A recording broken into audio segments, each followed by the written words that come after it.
अभी सब्सक्राइब करें तहफ़्फ़ुज़-ए-दीन मीडिया।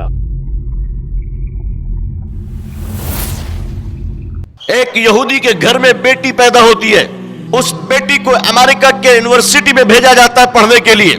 मुकम्मल उसकी तरबियत की जाती है और जब वो लड़की यहूदन मुकम्मल तरबियत याफ्ता बन जाती है तो उसको काम करने के लिए मिस्र के शहर काहिरा भेजा जाता है, जहां वो बड़ी मोहब्बत से अपनी गोड़ी चमड़ी का इस्तेमाल करते हुए एक सच्चा मुसलमान से निकाह करती है।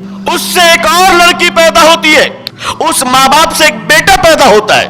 उस बेटे को नानी वाले नानियाल वाले अपने पास मिस्र से लेकर चले जाते हैं और यहूदी माहौल में उसकी परवरिश होती है और अमेरिकन यूनिवर्सिटी में उसकी तालीम होती है और पढ़ा लिखा कर उसे फौजी कर्नल बनने के काबिल बनाकर दोबारा मिस्र में भेजा जाता है। उसे ही आज सीसी के नाम से याद किया जाता है। आपको तबाह करने की प्लानिंग ये 200 साल 300 साल पहले से चल रही है, लेकिन हम 3 बीमारियों में मुब्तला हैं और हमारी इन 3 बीमारियों ने हमें कभी उभरने नहीं दिया। अब सीसी ने जो मिस्र का हाल किया वो हमारे और आपके सामने है, हमारे और आपके सामने है। मस्जिदों में अजान तो हो रही है, नमाज तो हो रही है, मगर हरारत इस्लामी उनके रगों में आज बाकी नहीं है। और पूरे खित्ते की जो सूरत हाल है बस उसी को कॉपी पेस्ट यानी सीपी भारत में करने की कोशिश की जा रही है।